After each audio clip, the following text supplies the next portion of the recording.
Luisito, si tuviera que preguntarte cuáles son los dos próceres argentinos que son más significativos para vos, ¿qué me contestarías? Y bueno, los primeros que se me vienen a la mente, el general Belgrano, desde luego, de quien hablamos ya en reiteradas oportunidades, y el otro, el general San Martín. Obvio, hay otros próceres también que formaron parte de la historia de nuestro país, pero los más relevantes son estos dos.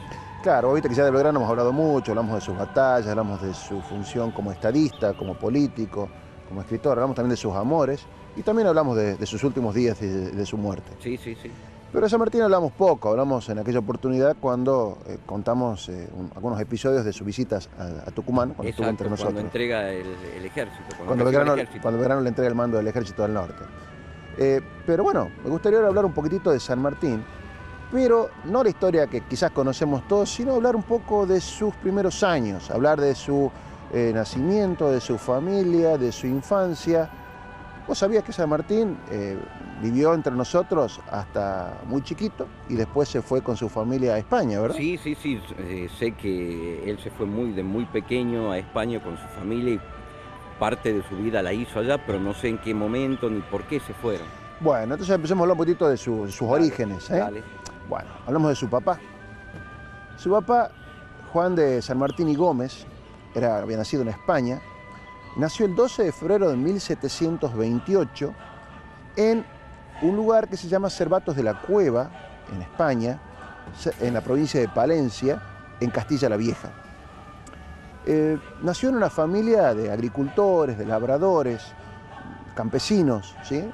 Y sus primeros años siguió la misma ocupación que tenían todos en su casa, la que él veía, o sea que hasta los 18 años él estaba en Cervatos de la Cueva y bueno, se dedicaba a la agricultura, era un campesino. Ahora bien, Juan, yo tengo entendido que el papá de San Martín era militar. ¿Cómo de una familia labradora llega a ser militar él?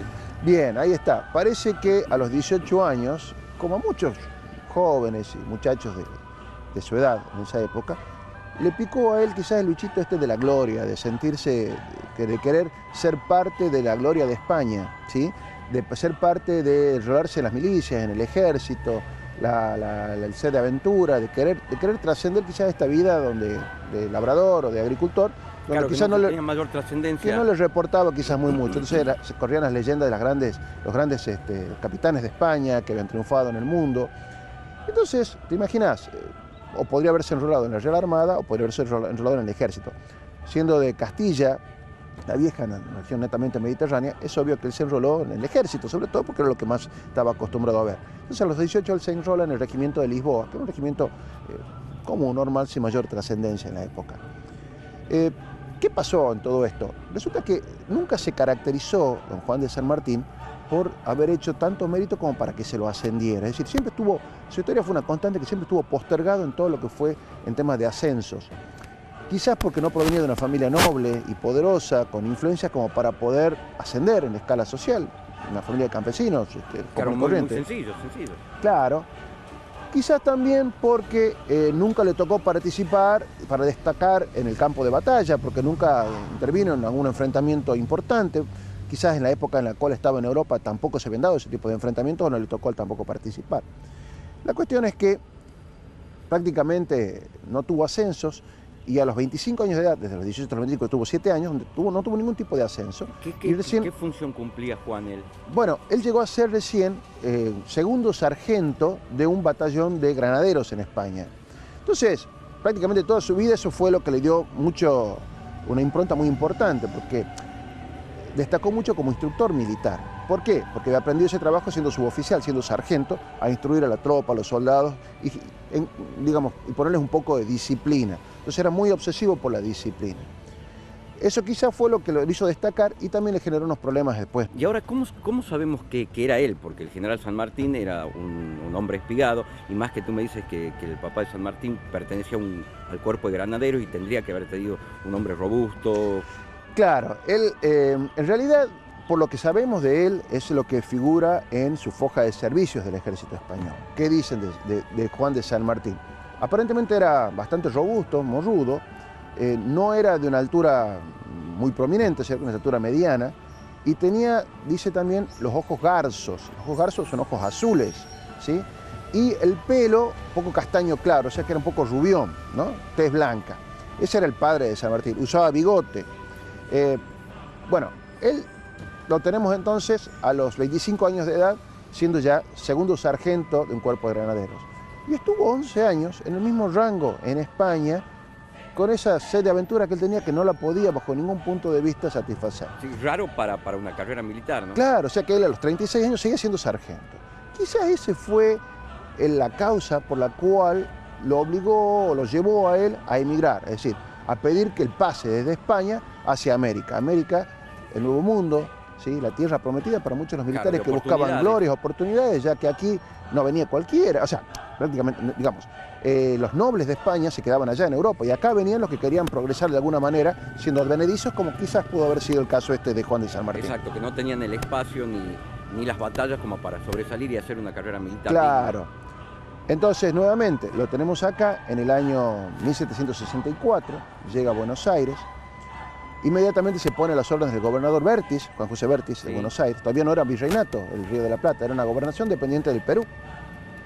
Entonces, lo primero que hace el ver su foca de servicio, el gobernador Bertis, es ponerlo como instructor, viendo como sargento, habiendo aprendido el orden y la disciplina en Europa, a que instruya un poquitito que el Regimiento Fijo de Infantería de Buenos Aires, al cual hemos referido en varias oportunidades, sí, que eran los que guardaban el fuerte, las principales fortalezas del virreinato. Exacto, que tenían como doctrina un poco ser relajados. Claro, es decir, tenían famas de ser vagos, tenían famas de ser muy ineficientes, nadie los quería, ¿sí? No eran de lo mejor. Y bueno, don Juan de San Martín le tocó un poco lidiar con estos soldados del Regimiento Fijo. Un poco por su formación, y había visto cómo eran las filas en Europa y que medianamente confiaban en su capacidad de alinearlas. Claro, entonces más o menos vos fíjate que aparentemente tuvo un buen desempeño instruyendo a estos soldados que eran lo que había, digamos. Aparentemente les dio un poco de nociones de disciplina y el gobernador Bertis estuvo tan conforme con el desempeño de Juan de San Martín que en apenas 6 meses desde que él llegara de España, lo ascendió al rango de teniente. Primera vez que en 11 años este señor en 6 meses logró aquí lo que en 11 años no puede tener en Europa. Así que, te imaginas, bueno, para él fue algo muy reconfortante haber sido reconocido de esa manera por el virrey Bertis. A todo esto, al poco tiempo después estallaron ya el conflicto, una guerra con Portugal. Portugal había vuelto a ocupar el pueblo de la colonia del Sacramento, justo enfrente de Buenos Aires. Portugal siempre aspiraba a ocupar la margen oriental del Río de la Plata, todo lo que es la banda oriental, lo que es Uruguay hoy, que tuvo conflictos bien avanzados en mediados del siglo XIX. Entonces ocuparon la colonia del Sacramento, que había sido fundada por portugueses, y al teniente San Martín se le ordenó con un destacamento de soldados que pasaran a la banda oriental a sitiar la colonia del Sacramento a los fines de volverla a la égida del Reino de España y de expulsar a estos intrusos portugueses que se habían metido en lo que España creía que eran sus dominios. Entonces, don Juan de San Martín Obediente se va con sus soldados y dicen que tuvo un desempeño ejemplar en el sitio de Colonia, donde él mismo cuenta después que ni de día ni de noche se separaba de su puesto de lucha. Estaba justo enfrente de las murallas de Colonia, sitiándola, digamos, con destacamentos del ejército español. Pasarán 2 años, estamos en 1766 ya prácticamente, donde ya, digamos, diluido el peligro portugués. El virrey Bertis quiere que Juan de San Martín siga allí por las dudas, es decir, no voy a hacer cosa que se vuelvan a reanudar las hostilidades nuevamente, y lo pone al frente de la comandancia del pueblo de Arroyo de las Víboras y Río de las Vacas, muy cerca de Colonia. En ese territorio donde estaba comprendida la comandancia de Juan de San Martín, estaba ubicada también una estancia jesuítica, de las misiones jesuíticas, ¿sí?, que se llamaba la estancia del Real Calera de las Vacas, una de las más importantes que tenían las misiones jesuíticas. Año 1766, esto fue en julio de 1766. ¿Qué pasó? En enero de 1767, 7 meses después, el rey Carlos III de España ordena la expulsión de los padres jesuitas de todos los dominios del rey de España, incluyendo donde él estaba, que estaban los padres jesuitas allí. Entonces él recibe instrucciones como recibieron todos los gobernadores donde habían establecimientos jesuitas, acá en Tucumán también, Salta, Córdoba, etcétera, que la autoridad civil, la autoridad militar recibiera las posesiones, hiciera cargo de las posesiones jesuitas hasta que la Junta de Temporalidades decidiera qué iba a hacer con esos territorios. Los jesuitas se fueron y Juan de San Martín se hace cargo de la administración y de la explotación de la estancia de la Real Calera de las Vacas en la banda oriental, cerca del pueblo de Colonia. Y Juan, a todo esto, ¿en dónde entra el papel de la mamá de San Martín? Porque en todo lo que me vas contando, ya era un hombre maduro y hasta ahora no había aparecido ella. Es cierto, San Martín hasta este momento, estamos hablando que tenía prácticamente 39 años después de todas estas peripecias que ya acá en el Virreinato del Río de la Plata. ¿Qué fue de la mamá de San Martín? Bueno, seguimos conversando, ¿querés? ¿Combinamos un poquitito? Dale.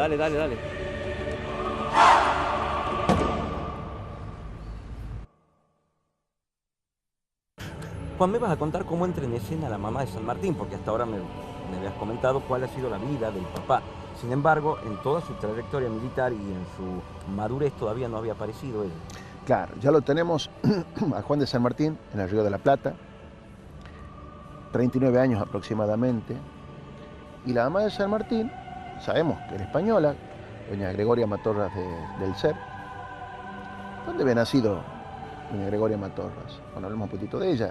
Ella había nacido, fíjate vos, en el pueblo de Paredes de las Navas, también en la provincia de Palencia, también en Castilla la Vieja, en España. Ahí, en la zona. Claro, eran vecinos prácticamente, porque un pueblo que estamos a unos 20 kilómetros uno del otro. Es decir, es de la zona. Ahora, se podrían haber conocido tranquilamente allá. Se conocieron allá.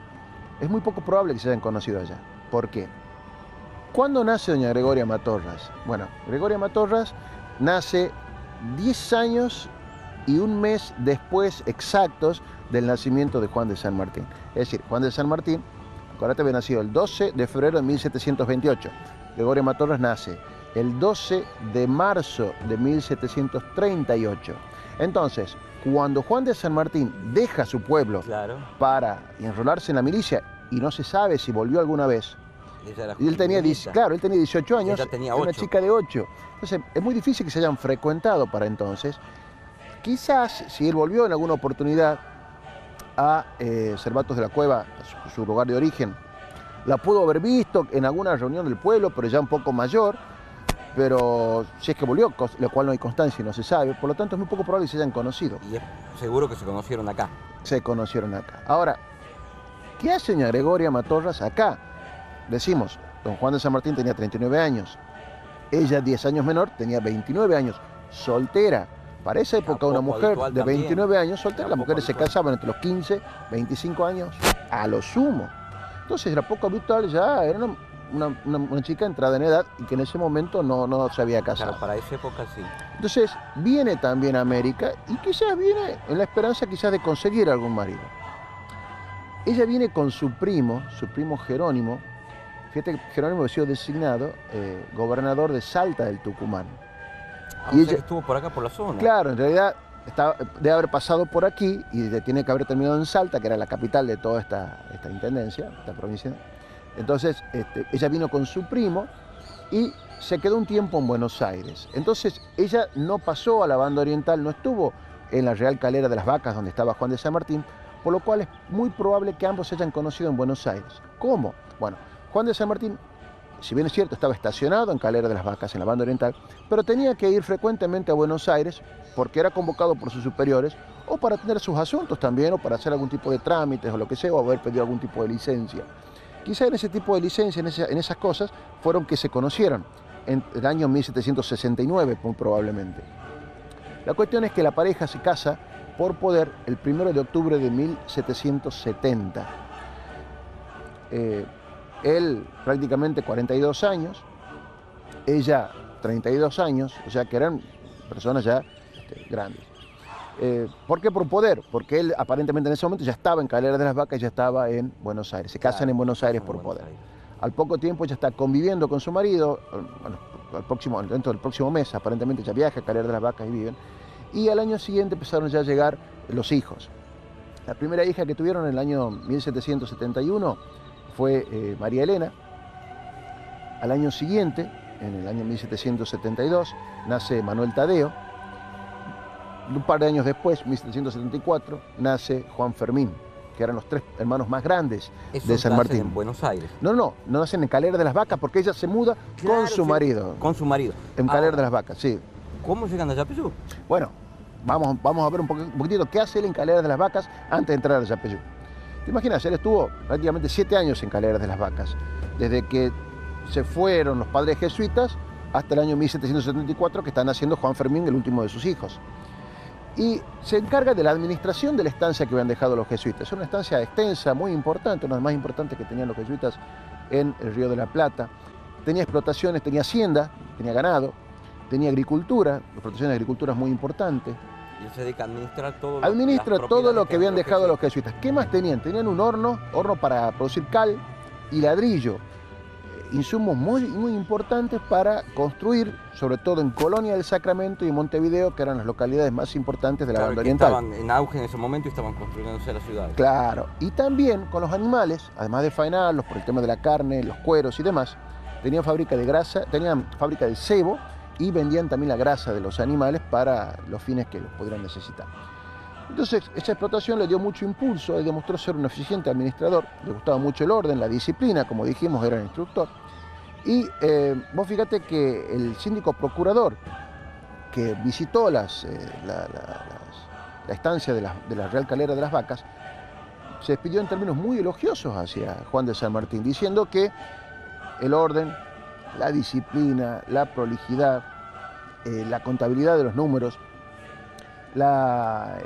cómo había aumentado la explotación con respecto a la de los padres jesuitas, realmente era notable. Se reconoce la pureza, celo y desinterés con la que ha administrado, dándole unos aumentos y beneficios considerables que solo podían esperarse de un oficial como este, que no ha perdonado fatiga ni trabajo, el más penoso y mecánico, para llenar mejor el exacto cumplimiento de la comisión que le había conferido, sabiendo al mismo tiempo mantenerse en la más gustosa tranquilidad con los vecinos y hacendados. Informe del síndico procurador sobre la gestión del teniente Juan de San Martín al frente de la estancia de la Calera de las Huérfanas en 1774.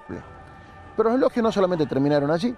Vos fíjate que también el obispo de Buenos Aires, cuando lo visitó, también se expidió en forma muy favorable. Decía que era un campesino de 7 suelas, le decía, como algo muy elogioso, diciendo, viniendo siendo un campesino, él había demostrado cómo se podía administrar una estancia del campo. Don Juan de San Martín es un campesino de 7 suelas, de quien se dice, y es cuanto se puede decir, haber excedido a los padres en la economía. Monseñor Manuel Antonio de la Torre, obispo de Buenos Aires. Y diciendo que había aumentado la producción con respecto a los padres jesuitas en forma notable. Pero claro, esto no era de él. Él casualmente se le escapó de España porque no quería hacer eso. Para no hacer eso. Él quería ser militar. Entonces, en más de una oportunidad se dirigió a Juan José de Vértiz nuevamente para solicitarle un cambio de destino, porque tampoco ya estaba aburrido, quizás ya sintió que su... Había llegado al tope. Claro. Entonces, Vértiz le dice en un momento determinado, no tengo a quién poner, así que usted está haciendo una buena gestión, quédese allí. Bancate hasta que consiga alguien. Exacto. ¿Qué pasó? Nuevamente la amenaza portuguesa hizo que el gobernador Vértiz tuviera que tomar medidas en todo lo que es la región de las Misiones. Las misiones, vos te imaginas, las misiones de los jesuitas ocupaban un territorio extensísimo en lo que hoy son 4 naciones, Brasil, Argentina, Paraguay y Uruguay. Toda esa región era un poco tierra de nadie desde que se fueron los jesuitas y cada tanto los bandeirantes entraban a saquear y asolar las posiciones de los jesuitas. A ver, bandeirantes, cuando vos vas a Brasil ves bandeirantes por todos lados, calles, equipos de fútbol, sí. Ciudades. ¿Qué son los bandeirantes? Bueno, los bandeirantes eran bandas de forajidos y de bandidos realmente, luso-brasileños, es decir, portugueses y brasileños, que venían en malones, ¿sí? Asolaban y asaltaban todos los territorios de las posiciones españolas. Saqueadores, saqueaban, asesinaban, violaban, robaban, secuestraban. ¿Y qué hacían sobre todo? Ellos buscaban indios guaraníes para llevárselos al Brasil y venderlos como esclavos. Eran esclavistas. ¿Por qué? Porque en España no estaba permitido que los indios fueran sometidos a la esclavitud. Mientras que en Brasil los portugueses no tenían ningún problema y como ya no tenían indios para capturar en sus posiciones, atacaban las posiciones españolas y se capturaban a los indios y los vendían allí. Como ya no estaban los jesuitas para defender a los indios, eso provocó que en la mayoría de los pueblos de las misiones hubiera una disminución pavorosa de la población indígena, de los guaraníes. Los guaraníes volvieron a la selva a defenderse, a cuidarse, y ya no había quien los contuviera. Ahora déjame que intuya. Sí. Es ahí cuando le dan el traslado a Yapeyú. Exacto. En ese momento fue que el gobernador Bertis resuelve de hacer de la región de las Misiones, dividirla en 4 provincias prácticamente, con base en las misiones más importantes. Puso a todas estas provincias o estas regiones, estas áreas, bajo el mando del capitán Francisco de Zavala, y al mando de cada una de estas 4 regiones puso a un teniente, en este caso era teniente Juan de San Martín, como tenientes de gobernador. Entonces, y a él lo designó al frente de la estancia jesuítica más extensa e importante de aquel tiempo, que era la estancia de Nuestra Señora de los Santos Reyes de Yapeyú, o Nuestra Señora de los Tres Reyes de Yapeyú, como también se la conoció, que es el pueblo de Yapeyú donde después nacería don José de San Martín. Bien, ahí, una vez que ya la familia San Martín, el papá, la mamá y los 3 hijos, cuando llegan a Yapeyú, ¿qué es lo que se dedican a hacer y cuándo nace el general José de San Martín? Bueno, para fines de 1774, don Juan de San Martín recibe el traslado, la orden de traslado para mudarse desde Calera de las Vacas hacia Yapeyú, hacia Nuestra Señora de los Reyes de Yapeyú. Llega allí al poco tiempo y se hace cargo de esta inmensa estancia jesuítica. Cuando llega a la estancia jesuítica, esta era un poco una sombra de lo que había sido anteriormente. Sí que en la época de los padres jesuitas la estancia había llegado a tener 8.000 habitantes, cual era importante para la época de la colonia. Cuando llegó don Juan de San Martín solamente había 3.000 almas. La mayoría de los indios, como te decía, habían emigrado o habían sido capturados a veces por los bandeirantes. Muchos se fueron a otras ciudades, a otros poblados, y estaba realmente en franca decadencia. ¿Dónde se instala don Juan de San Martín? Y se instala casualmente en el claustro jesuítico, es decir, en el colegio que se le llamaba entonces. ¿Qué era el colegio? Bueno, los jesuitas tenían no solamente una iglesia, sino que tenían realmente un convento, con la forma que tienen los conventos coloniales que hasta el día de hoy tenemos, por ejemplo, San Francisco, Santo Domingo, la iglesia, digamos, el claustro de la Universidad del Norte, Santo Tomás de Aquino, que conocemos aquí, y en varias ciudades argentinas. Es decir, hay un patio grande, un claustro grande y a la vuelta galerías donde hay una serie de habitaciones. En esas habitaciones había de todo. Había almacenes, había depósitos, había biblioteca, había aulas para instruir a los niños, a los indígenas. Había talleres de escultura, de pintura, de música, había instrumentos. Es decir, lamento una actividad importante, cultural y política. También estaban las celdas de clausura de los sacerdotes, de la orden, de los jesuitas, que ya no estaban allí. Entonces, en una de estas celdas del claustro jesuítico fue que se hospedó, se alojó la familia San Martín. Y allí fue donde, años después, nacería nuestro libertador. Bien, una vez que ya están instalados y ya están organizada la familia San Martín, ¿cuándo es que realmente nace el general? Bueno, acompáñame y te cuento ahora, ¿crees? Dale, dale.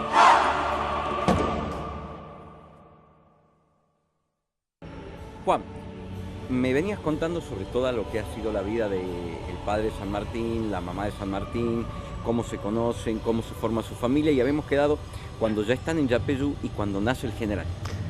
Bueno, en realidad habían nacido sus 3 primeros hermanos y vamos al tema del nacimiento de San Martín. La fecha más aceptada con respecto al nacimiento de José de San Martín es el 25 de febrero de 1778.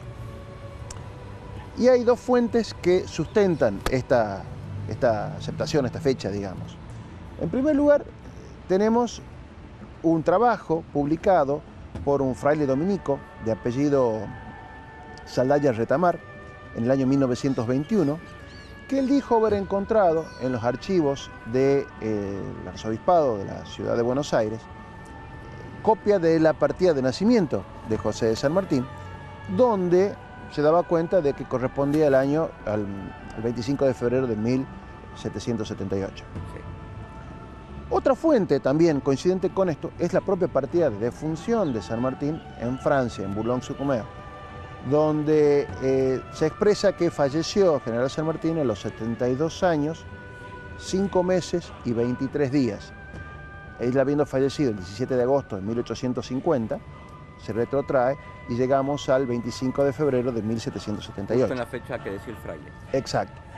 En 26 días del mes de febrero de 1778 años, yo, el infrescripto, Fray Francisco de la Pera, orden de predicadores, cura doctrinero del pueblo de Nuestra Señora de los Reyes de Yapeyú, Misiones del Uruguay, bauticé, puse óleo y crisma al párvulo blanco Francisco Joseph, nacido en el día de ayer, hijo legítimo del capitán y teniente gobernador de este departamento y su jurisdicción por su majestad. Que Dios lo guarde. Don Juan de San Martín, natural de Villa de Cervatos en el Reino de León, y de doña Gregoria Matorras, natural de Buenos Aires. Fueron sus padrinos don Cristóbal Aguirre y doña Josefa de Matorras, a quien advertí de su cognación espiritual. Por verdad firmo. Fray Francisco de la Pera, obtenido en el convento de Buenos Aires de la Orden de Predicadores por Fray Reginaldo de la Cruz Saldaña Retamar, publicado en la revista Ensayos y Rumbos de septiembre de 1921. Ahora bien, pero no todo es tan así como parece. En primer lugar, la partida de nacimiento del general San Martín nunca se pudo encontrar. ¿Por qué? Porque quedó en los registros parroquiales de Yapeyú.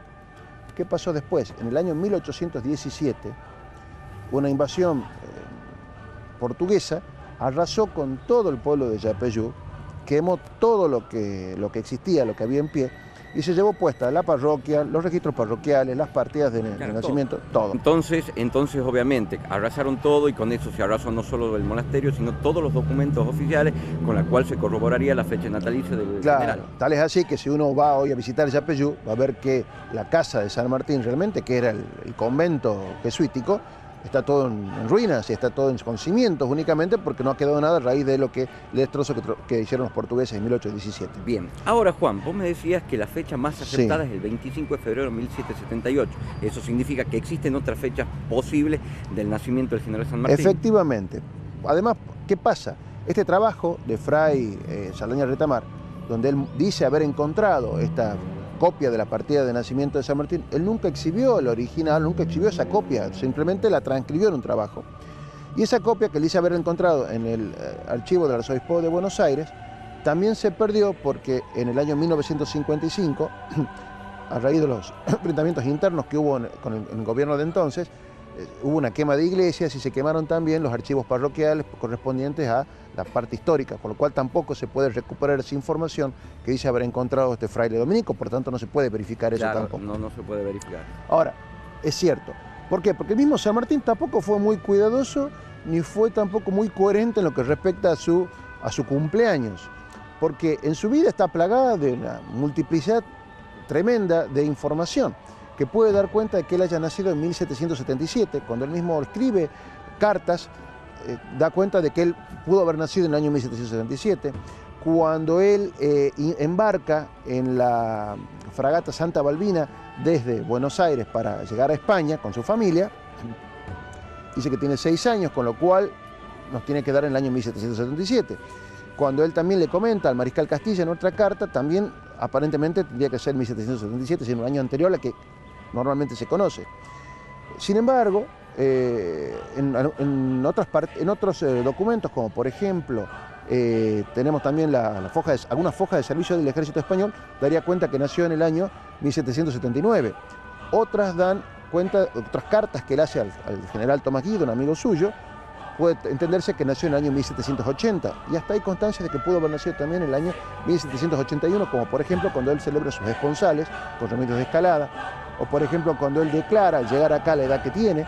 Por lo tanto, tenemos 4 años en los cuales él pudo haber nacido porque nunca fue efectivo. Y la confusión se suma cuando, por ejemplo, Mitre señala que la batalla de Cancha Rayada tuvo lugar el día del cumpleaños de San Martín, que fue en el mes de marzo. Por lo tanto, tampoco coincide el mes. Es decir, hay una total nebulosa y un gran, hueco en lo que, para rellenar con lo que respecta a la fecha de nacimiento de José de San Martín. Sabemos puede haber un rango de 4 años de diferencia. Entre 1777 y 1781, que son los años que él pudo haber nacido. Sí sabemos que nació en Yapeyú y que allí fue su lugar de nacimiento efectivo. Bien, Juan, hasta ahí está perfecto. Ahora contame qué es de la vida de la familia de San Martín después de que nace él. ¿Cómo sigue? Bueno, en ese momento el padre, digamos Juan de San Martín, se hace cargo de la estancia de Yapeyú, dijimos. Y en la estancia de Yapeyú empieza a administrar con el mismo celo, con el mismo rigor con el cual él había administrado la estancia de Escalera de las Vacas. Pero ¿qué pasó acá? Acá ya empezó a tener un conflicto él con los pueblos originarios. ¿Qué fue lo que le pasó a Juan de San Martín? Bueno, acostumbrado a mandar, a instruir, había sido sargento prácticamente toda su vida, era instructor, era una persona, le gustaba el rigor, es decir, e imponía con rigor, porque sé cómo se estilaba en esa época. Sí, sí, de mano dura. Sí, entonces le encomendó a un cacique de la comunidad guaraní de la zona que fuera en una misión de vaquerías, es decir, a recolectar ganado. Aparentemente el trabajo que ha hecho este cacique, denominado Melchor Avera, no fue del agrado de Juan de San Martín, no fue lo suficientemente eficiente como él pensaba, y quizás este cacique, por creerse pensaba que tener ciertas prerrogativas que no le iban a ser exigidas a él por parte del teniente de gobernador, don Juan de San Martín. ¿Qué pasó aquí? Bueno, enojado don Juan de San Martín porque este cacique no había cumplido con su cometido que se le había encomendado, decidió ponerle grillos, ponerlo en un cepo a la vista de todos, con lo cual te imaginas, todos los indios al ver a su cacique puesto, humillado de esa forma públicamente por el teniente de gobernador, le generó una sublevación y un malestar impresionante que le llovieron las denuncias en contra de él ante las autoridades de Buenos Aires por mal desempeño en sus funciones. Entonces ahí sobrevino el escándalo en la vida de Juan de San Martín. Todo el pueblo guaranítico prácticamente se le sublevó y se lo declaró persona no grata. Eso llevó a iniciar todo un proceso judicial bastante importante que se prolongó durante varios años, donde se multiplicaron los reclamos y las quejas con respecto al desempeño de Juan de San Martín. Por la rigurosidad que él mostraba. Exactamente. No por la ineficiencia, sino por el rigor hacia los indígenas. Entonces, en el año 1779, el fiscal de la causa declara que es realmente responsable y acusa a Juan de San Martín por mal desempeño. Él pide ser defendido, pide ser escuchado, trata de hablar con con José Vértiz, en ese momento ya era virrey, que lo había tenido tanta consideración en este momento. Era gobernador cuando él vino. ¿Qué pasó? En el año 1780, a principios de 1780, se enteran que el rey de España había firmado el ascenso de Juan de San Martín de ser teniente, porque había sido teniente, el último ascenso que le había dado Juan Vértiz, a ser capitán. Entonces recibe el ascenso, Juan Vértiz se lo comunica y lo declara libre de culpa y cargo, pero hace una solución salomónica. Para no quedar mal con la comunidad indígena, los guaraníes de la zona, decide relevarlo del mando, sacarlo porque ya era una persona con muchas fricciones con la gente y le da este aumento. Entonces ordena que don Juan de San Martín vaya a Buenos Aires, vuelva a Buenos Aires, lo llaman, y allí es donde Juan deja Yapeyú, que era el lugar de nacimiento de las misiones de San Martín, y con todos sus hijos y su prole se dirige hasta Buenos Aires en el año 1781. Y allí es donde permanecería 2 años.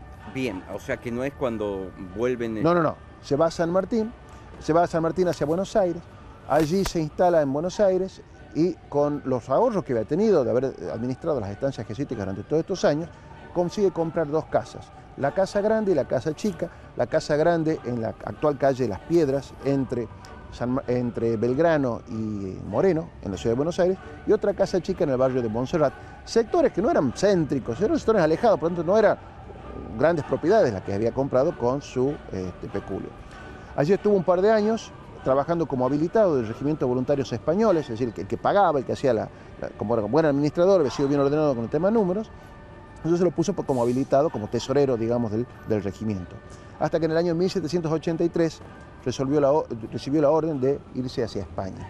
Así fue que don Juan de San Martín, mediando el año 1783, con sus 5 hijos, 2 matrimonios y un criado, se embarcan en la fragata Santa Balbina con rumbo a España. Y así es que 104 días después de una travesía bastante azarosa, es que la familia San Martín llega al puerto de Cádiz.